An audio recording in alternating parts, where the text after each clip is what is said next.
अक्सर long term successful investors fundamental analysis करने के बाद ही किसी कंपनी में इन्वेस्टमेंट करते हैं। दुनिया के सबसे बड़े इन्वेस्टर्स जैसे वॉरेन बफेट, सेथ क्लारमैन सभी फंडामेंटल एनालिसिस करके ही इन्वेस्टमेंट करते हैं। लेकिन फंडामेंटल एनालिसिस आखिर है क्या? तो दोस्तों आज की इस वीडियो में हम यही जानेंगे। हम जानेंगे कि फंडामेंटल एनालिसिस क्या होता है, ये कितने तरह से किया जाता है और हम फंडामेंटल एनालिसिस में किन किन चीज़ों का एनालिसिस करते हैं। तो दोस्तों आखिर तक इस वीडियो को देखते रहिए ताकि फंडामेंटल एनालिसिस क्या है इसे आप अच्छे से जान सकें।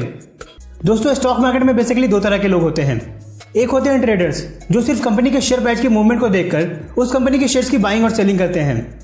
दूसरे होते हैं इन्वेस्टर्स जो कंपनी के शेयर प्राइस के मूवमेंट को ना देखकर उस कंपनी के बिजनेस को देखते हैं। और दोस्तों किसी कंपनी के बिजनेस को स्टडी करने की प्रोसेस को ही हम फंडामेंटल एनालिसिस कहते हैं। सिंपल वर्ड्स में समझे तो फंडामेंटल एनालिसिस का मतलब होता है किसी कंपनी के फंडामेंटल्स को देखना, यानी कंपनी के बिजनेस को जानना, उसके प्रॉफिट्स को देखना और कंपनी से रिलेटेड ऐसी बहुत सारी चीज़ों को स्टडी करना जिससे कंपनी की बिजनेस की प्रेजेंट कंडीशन का सही पता चल सके और साथ ही साथ हमें कंपनी के बिजनेस की फ्यूचर ग्रोथ का एक आइडिया हो सके।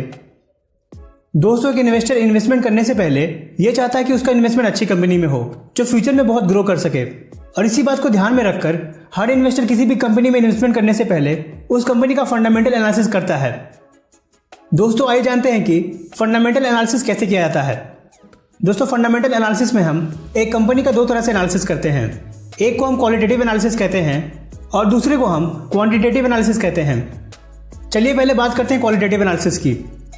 दोस्तों क्वालिटेटिव एनालिसिस में हम कंपनी की उन बातों का एनालिसिस करते हैं जिसे हम नंबर्स के फॉर्म में नहीं जान सकते, जैसे कि कंपनी का बिजनेस मॉडल कैसा है, कंपनी का प्रोडक्ट या सर्विसेज कितनी अच्छी है, कंपनी अपने कॉम्पिटिटर से कितनी अच्छी और कितनी आगे है, कंपनी की मैनेजमेंट कितनी ऑनेस्ट है, कंपनी ने अपनी ग्रोथ के लिए क्या प्लान्स बनाए हैं, कंपनी की ब्रांड इमेज कितनी अच्छी है, कंपनी अपने प्रोडक्ट रिसर्च में कितनी अच्छी है। दोस्तों क्वालिटेटिव एनालिसिस में हमारा गोल होता है कि हम कंपनी के बारे में ज़्यादा जान सकें, और इसलिए हम ऐसे ही कई तरह के सवालों के जवाब देने की कोशिश करते हैं ताकि हम कंपनी के बिजनेस को अच्छे से समझ सकें। पर दोस्तों क्वालिटेटिव एनालिसिस में कंपनी कितनी अच्छी है ये हर पर्सन के लिए अलग अलग हो सकता है, क्योंकि हो सकता है कि एक कंपनी का बिजनेस मॉडल एक इन्वेस्टर को अच्छा लगे तो दूसरे इन्वेस्टर को अच्छा ना लगे। ये भी हो सकता है कि एक इन्वेस्टर को एक कंपनी की ब्रांड ज़्यादा वैल्यूएबल लगे वहीं दूसरा इन्वेस्टर ब्रांड को बिल्कुल वैल्यू न दे। इस तरह से दोस्तों क्वालिटेटिव एनालिसिस में हमारी अपनी जजमेंट का बहुत बड़ा इंपॉर्टेंट रोल होता है, और इसी वजह से हमें क्वालिटेटिव एनालिसिस के हर फैक्टर्स का बहुत ध्यान से एनालिसिस करना चाहिए और उन फैक्टर्स से कंपनी के बिजनेस पर क्या इफेक्ट पड़ेगा ये समझना चाहिए। आइए अब हम बात करते हैं क्वांटिटेटिव एनालिसिस की। दोस्तों जब हम क्वांटिटेटिव एनालिसिस करते हैं तो हम कंपनी के उन फैक्टर्स का एनालिसिस करते हैं जिसे हम नंबर्स के फॉर्म में जान सकते हैं। क्वांटिटेटिव एनालिसिस का सबसे इंपॉर्टेंट पार्ट होता है कंपनी के फाइनेंशियल स्टेटमेंट को एनालाइज करना। फाइनेंशियल स्टेटमेंट में मेनली हम कंपनी की बैलेंस शीट, इनकम स्टेटमेंट और कैश फ्लो स्टेटमेंट को देखते हैं।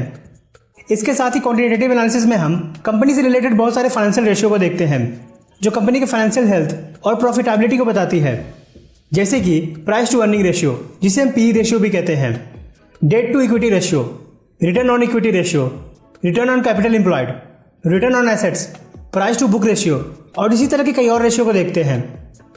दोस्तों यहाँ पर एक बात का ध्यान दें कि क्वांटिटेटिव एनालिसिस में हमें कंपनी के बारे में हार्ड फैक्ट्स पता चलते हैं, क्योंकि यहाँ पर सारे फैक्टर्स को हम नंबर्स में एनालाइज करते हैं, और इसी वजह से क्वांटिटेटिव एनालिसिस में कंपनी कितनी अच्छी है ये हर इन्वेस्टर के लिए एक समान होता है। दोस्तों अगर हम एक सक्सेसफुल इन्वेस्टर बनना चाहते हैं तो हमें फंडामेंटल एनालिसिस की अच्छी समझ होनी ही चाहिए। लॉन्ग टर्म इन्वेस्टमेंट में हमें प्रॉफिट तभी होता है जब हमने जिस कंपनी में इन्वेस्ट किया है वो कंपनी ग्रो करती है और टाइम के साथ वैल्यूएबल होती जाती है। इसलिए ये बहुत ज़रूरी है कि हम इन्वेस्टमेंट एक ऐसी कंपनी में करें जो क्वालिटेटिव और क्वांटिटेटिव दोनों फैक्टर्स में बहुत अच्छी हो, ताकि हमें अपने इन्वेस्टमेंट पर लॉन्ग टर्म में बहुत अच्छा प्रॉफिट हो सके। तो दोस्तों ये था हमारा आज का वीडियो फंडामेंटल एनालिसिस के ऊपर।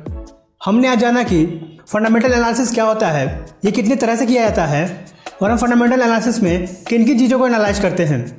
अगर आपको ये वीडियो पसंद आया तो प्लीज़ वीडियो को ज़रूर लाइक कीजिए और शेयर कीजिए ताकि आपके साथ साथ आपके फ्रेंड्स और फैमिली मेंबर्स भी स्टॉक मार्केट के बारे में सीख सके। अगर आप इस वीडियो से रिलेटेड कोई भी सवाल करना चाहते हैं तो उसे नीचे कमेंट बॉक्स में ज़रूर लिखें, और स्टॉक मार्केट के ऊपर इसी तरह की वीडियोस देखते रहने के लिए हमारे चैनल को भी सब्सक्राइब करें और बेल आइकन को प्रेस करना ना भूलें। थैंक यू दोस्तों, मिलते हैं नेक्स्ट वीडियो में। Take care.